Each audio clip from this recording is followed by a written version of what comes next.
tous et bienvenue sur ma chaîne Mes Passions Colorées. On se retrouve aujourd'hui pour un nouveau Pit Stop Hebdo. Il n'y en a pas eu depuis 3 semaines puisque comme vous le savez c'était les vacances. Alors installez-vous confortablement avec votre boisson préférée et c'est parti. Alors on s'était quitté il y a 3 semaines sur de la lecture. Donc j'étais en train de lire la collection des sorcières de New York. J'en étais au début du tome 6. Et ça y est, j'ai tout terminé. Donc pour rappel, c'est un livre, ça se passe dans un monde fantastique, sorcières, vampires, loups-garous, géants, etc. J'ai bien aimé suivre les aventures de Léana et de ses amis. Alors attention quand même sur la traduction qui est pas géniale. Coucou le chat, encore une fois.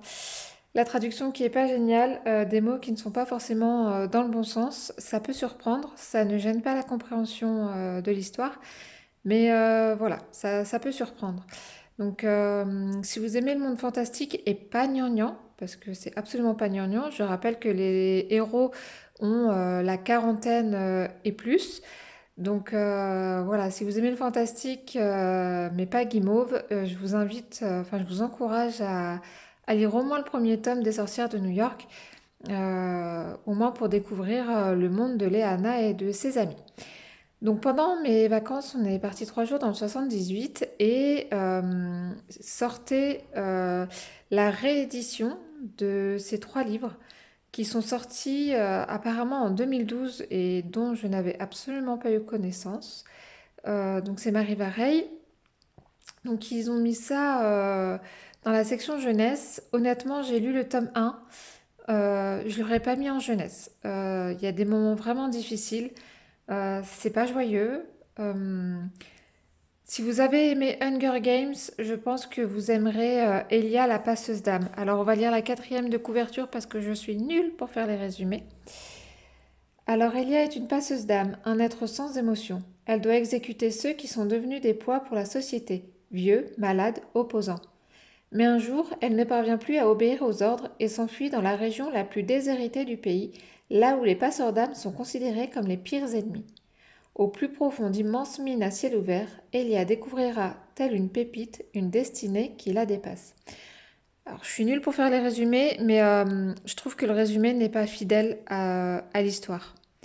Euh, donc Elia, c'est une jeune fille qui effectivement, donc ça se passe dans un monde futuriste. J'imagine que ça se passe à plusieurs siècles de notre monde actuel. Voilà, il s'est passé des choses qui ont fait que le monde futur sera divisé en castes. Donc la meilleure, la moyenne et la médiocre. Et Elia fait partie de la meilleure. Il va se passer des choses qui font qu'elle va se retrouver dans la caste la plus médiocre. Mais elle va pas être toute seule. Elle va faire de superbes rencontres et finalement on va suivre un groupe d'amis. Euh, j'ai pas encore commencé le tome 2 qui trône sur ma table de chevet parce qu'en ce moment je crochette le soir, j'étais sur un projet. Non mais elles sont vraiment magnifiques hein, ces éditions. Donc on a tome 2 saison froide et tome 3 saison chaude. Donc voilà, donc oui je dirais que ça s'apparente à du Hunger Games. On n'est pas du tout sur la même histoire, hein, on n'est pas du tout sur la même trame. Mais voilà, si vous avez aimé Hunger Games, je pense que vous aimerez Elia la passeuse d'âme. Ce sont des formats poche, 8,10 € l'unité. Et alors moi j'adore parce que les pages sont toutes fines. Et du coup ça nous oblige à être délicat quand on tourne les pages. Et j'adore ça, puis le bruit que ça fait. Voilà, j'aime beaucoup ces formats poche. Et en plus les rééditions sont vraiment superbes. Voilà, donc moi je l'aurais mis en young adulte. Franchement, en 2012 n'était pas le même monde qu'aujourd'hui. C'était il n'y a pas si longtemps, hein, mais c'était quand même pas le même monde. Et ce qui est écrit là-dedans, j'aurais pas envie de le mettre dans la tête de jeunes d'aujourd'hui. Franchement. Donc ouais, moi j'aurais plutôt classifié young adulte, un âge où voilà, on sait vraiment faire la différence entre entre l'écrit, l'irréel, et le monde réel. Voilà. Si vous l'avez lu, dites-moi ce que vous en pensez. Est-ce que c'est moi qui suis un petit peu trop crispée sur la classification ou est-ce que vous êtes plutôt d'accord avec moi? Euh, ouais, non, je l'aurais pas mis en jeunesse. Donc voilà pour la lecture. Donc j'ai fini le tome 1 et il faut que j'attaque le tome 2. Ensuite, le point de croix. Donc je vous mettrai au fur et à mesure là où j'en étais la dernière fois. Donc là, on est sur ma toile Dreams. Donc je vous remontre l'image donc, que j'ai acheté sur Etsy. Voilà, toujours des super couleurs. J'avoue que là, je commence à trouver le temps un petit peu long sur cette toile. J'adore les couleurs, hein, mais bon, bah, c'est très monotone du coup. Donc, je vous mets à l'écran là, maintenant, tout de suite, là. Là où j'en étais il y a 3 semaines. Voilà. Et voilà où j'en suis aujourd'hui. Voilà, j'ai bien brodé pendant 2 semaines. Bon, ben, j'en suis à la moitié du projet. J'ai volontairement laissé ici sans remplir de noir parce que ça me faisait faire une aiguillée pour quelques points. Des points que je pourrais compléter ben, quand je ferai le reste en bas, hein, ma foi. Donc voilà, non mais les couleurs sont belles, hein. Franchement, il n'y a pas, je rechigne pas sur les couleurs, mais c'est un petit peu redondant. Voilà, on va dire que c'est redondant. Donc oui, j'ai brodé le noir brillant. Alors est-ce qu'on va le voir le noir brillant là? Euh, on voit que ça brille, on voit que ça brille un petit peu. Alors j'ai fait un test, je sais pas si on va le voir. Il est pas facile à broder le noir brillant parce qu'il y a plusieurs fibres dans le fil. Et j'ai fait le test de le passer dans la cire. Vous savez, il existe de la cire spéciale là pour satiner un peu les fils. Et en fait, ça a fait un rendu mat, comme si c'était un peu blanchi. Je déconseille donc.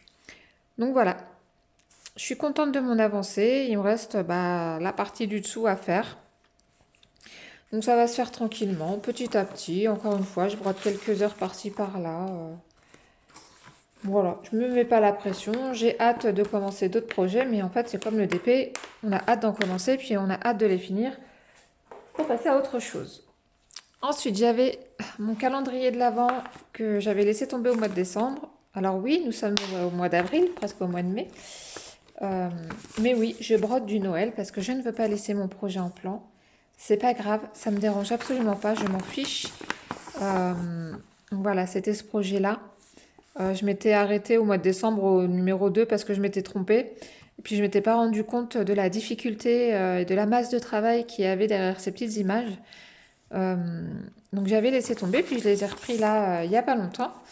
Donc je vais vous mettre à l'écran là, maintenant, tout de suite, ici. Là où j'en étais il y a 3 semaines, bah, j'en étais à la case numéro 4. Donc, j'en étais à la case numéro 4. Je m'étais mis au défi de faire 3 cases par mois. Je ne sais plus si j'avais fini la case numéro 4. Donc je m'étais mise au défi de faire 3 cases par mois. Et voilà où j'en suis aujourd'hui. Donc j'ai bien avancé. Donc la case numéro 4 est terminée. La 5, la 6 et la 7 sont terminées aussi. Et je suis en train de faire la 8. Ils sont vraiment pas faciles. Vous voyez là par exemple dans le cupcake, il y a plein de petits points par-ci par-là. Dans le traîneau, ça semble bloc hein, comme ça, mais une fois qu'on a l'aiguille dans la main et le patron sous les yeux, ça l'est pas tant que ça. Et alors l'envers, en fait, vu qu'il y a des points par-ci par-là, ben voilà. Il n'y aurait pas tous ces petits points, en fait, l'envers serait hyper propre, mais vu qu'il faut aller de droite à gauche pour faire des petits flocons, des petits machins, des petits trucs, vous voyez là dans le cupcake, bah, c'est pas très beau. On regarde pas un envers sur un point de croix, c'est pas très grave. Euh, voilà. Donc bah, je vais continuer petit à petit. Bon, l'idée c'était de faire oui, entre 2 et 3 cases par mois pour réussir à arriver à la grande case là au mois de décembre. Donc je vais continuer sur ma lancée petit à petit. Alors c'est du 18CT, je brode en 2 brins. Je galère, je me demande si j'aurais pas dû broder en un brin sur du 18CT. Si vous-même vous faites de la broderie sur du 18CT, dites-moi si vous brodez en un brin ou en 2 brins. Parce qu'en fait, moi, j'arrive pas à repiquer 2 brins, ça doit être trop, et j'arrive pas à repiquer dans les trous, en fait. Voilà, donc maintenant, on passe au DP. Il y a 3 semaines, j'avais commencé l'EDP de la compagnie Lely. Donc, j'avais pris leur toile la moins chère du site avec des diamants acryliques pour voir un petit peu la qualité. J'ai pas terminé la moitié. J'avoue, j'ai un petit peu de mal à aller dessus. Alors voilà, bon, il y a 3 semaines, je vous mets la photo. Je vais décaler là. Je vais vous mettre la photo de là où j'en étais, là, par là.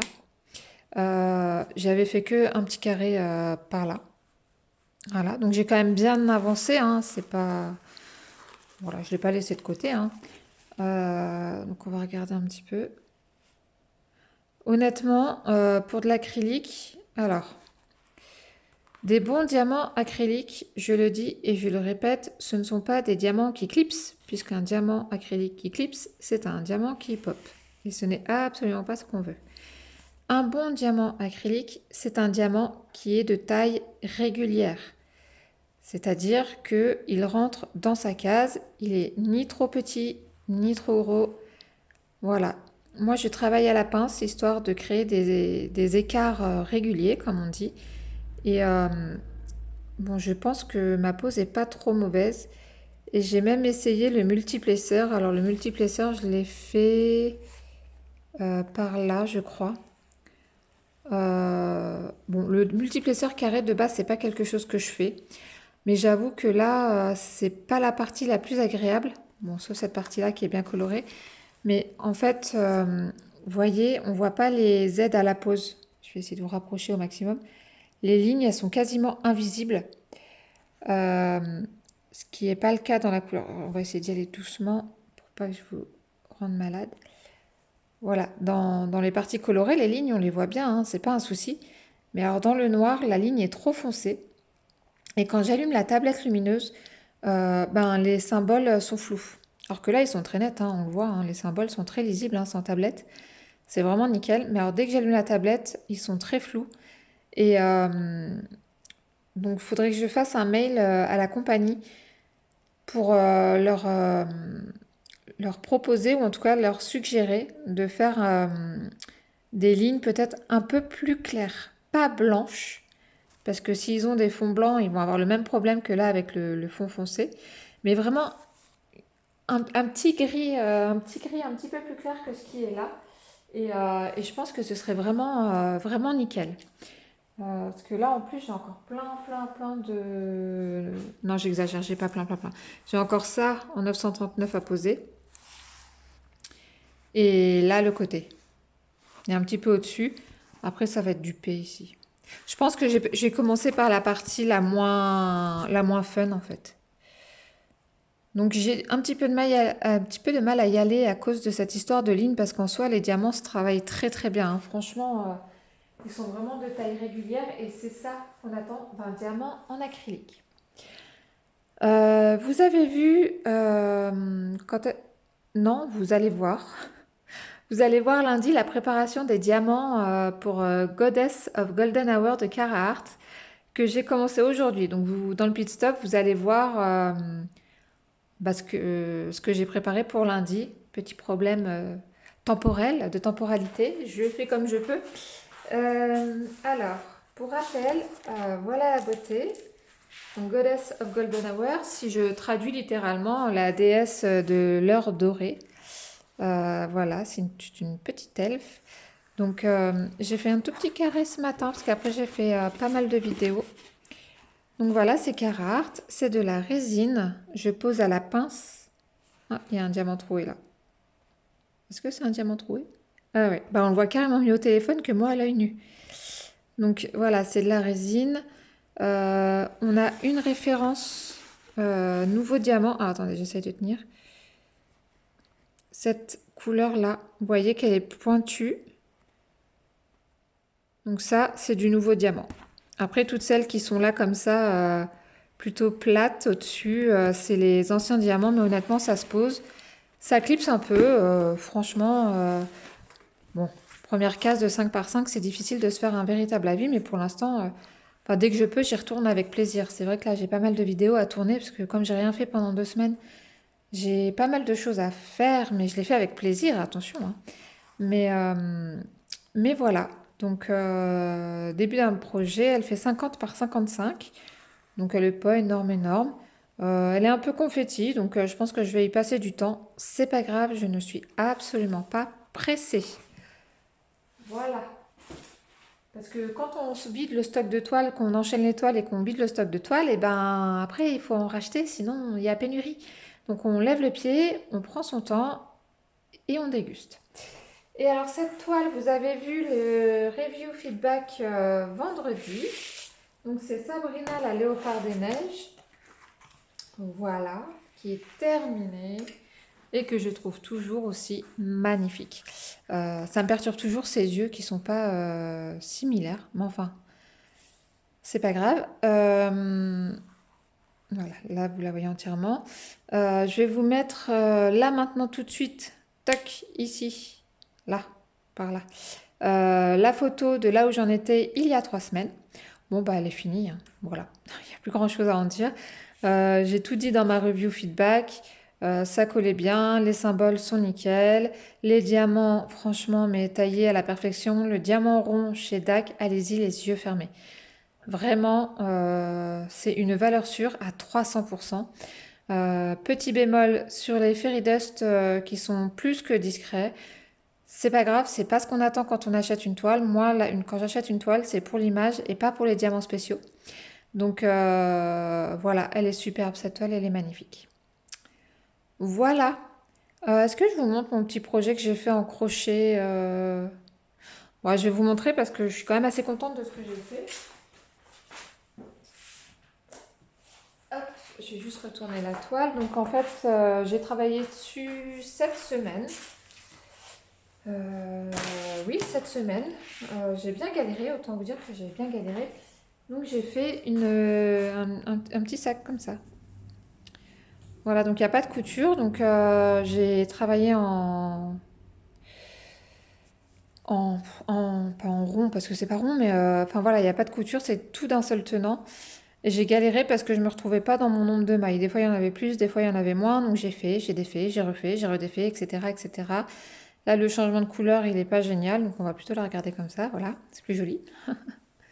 Donc ici, c'est de la maille serrée. Alors là, on voit hein, quand on change de rang. De la maille serrée, là, le bleu foncé. Ici, c'est une alternance de brides croisées et de mailles serrées. Et idem pour le blanc. Et j'ai fait là la anse, hop, que j'ai fait trop longue d'ailleurs, parce que je l'ai utilisée pour aller chercher ma fille à l'école pour mettre mon portable et mes clés dedans. Et en fait, bah, comme c'est élastique, la laine, et ben, c'était trop long. Donc j'ai fait la hanse un petit peu trop longue. Donc c'est plus pour mettre des trucs légers, hein, un petit livre de poche, c'est clé, puis c'est voilà, un petit goûter pour la plage par exemple. Donc voilà ce que j'ai fait en crochet cette semaine. Faut que je regarde sur YouTube pour trouver un tuto pour faire autre chose. Mamie Crochet a fait un tuto pour un sac, un genre de sac cabas qui me plaît bien. Et puis alors je trouve de la laine sur Vinted. Là j'ai trouvé cette pelote. Pardon, je baille, excusez-moi. J'ai trouvé cette pelote d'Action. La dame, elle les vendait 3 euros, les 7. Franchement, c'est vraiment pas cher. Donc c'est pas la meilleure laine top qualité Action, c'est pas non plus. Voilà, hein, moi j'aimerais bien commander chez Hobby ou Laine du Monde ou Lydia Crochet. Mais c'est pas le même prix. Puis en plus j'avais de l'argent sur mon porte-monnaie Vinted, donc bah, je me suis racheté de la laine. Donc je sais que normalement en été on crochette du coton, mais voilà, j'ai pas de coton, j'ai de la laine, donc je crochette ce que j'ai. L'idée étant de ne pas se ruiner trop dans ce passe-temps. Voilà, donc voilà pour le pit stop de cette semaine. Donc attendez, je vais pousser ça, on va remettre un petit peu tout. La semaine prochaine, si tout va bien, normalement, et j'ai fait tomber une toile. Donc, si tout va bien la semaine prochaine, il y aura un loisir en plus dans le Pit Stop Hebdo. Je vais vous faire découvrir des petites choses, une petite chose en plus. Normalement, ça devrait arriver la semaine prochaine. Je vous en ai parlé, hein, c'est Pixel Hobby qui m'a proposé un partenariat. Je devrais recevoir le kit, là j'ai eu l'avis d'expédition. Je devrais recevoir le kit très rapidement en début de semaine prochaine. Donc dès que je l'ai, je unbox, je vous montre tout, tout, tout. On fait, ou en tout cas on attaque une plaque ensemble parce qu'il me semble que c'est assez long le Pixalobi. Surtout qu'il y a beaucoup de couleurs dans le projet que j'ai choisi. Donc voilà, je vous montre tout, on attaque le projet et du coup dans le Pit Stop Hebdo, eh bien à partir de la semaine prochaine, il y aura aussi du Pixalobi. Voilà pour aujourd'hui. J'espère que cette vidéo vous a plu. Si c'est le cas, n'hésitez pas à mettre un petit pouce en l'air, à vous abonner à ma chaîne si ce n'est pas déjà fait. Je remercie les personnes qui s'abonnent et qui se sont abonnées dès le départ. Je vous remercie pour votre soutien et votre gentillesse, vos gentils mots à chaque fois sous mes vidéos. Ça me fait vraiment chaud au cœur et c'est ce qui me motive aussi à faire mes vidéos. C'est pour vous. Euh, N'hésitez pas non plus à venir me rejoindre sur mon groupe Facebook dont le lien sera en barre d'infos. Je montre beaucoup mon chat. Tiens, d'ailleurs, on l'a pas. Ah bah si, on l'a vu tout à l'heure en début de vidéo, mon petit intermittent du spectacle poilu. Voilà, qui dort dans des positions et à des endroits improbables. Venez nous rejoindre, venez papoter avec nous, venez partager vos passions, quelles qu'elles soient. Franchement, que ce soit du crochet, de la couture, du tricot, du DP, du point de croix, du coloriage, de l'aquarelle, tout ce que vous aimez, venez partager avec nous. C'est avec plaisir qu'on vous découvrira et peut-être que vous nous ferez découvrir de nouveaux loisirs. Voilà, donc ben, je vous laisse là. Je vous remercie de m'avoir regardé et écouté. Je vous souhaite pardon, une bonne journée ou une bonne soirée et je vous dis à très bientôt. Bye!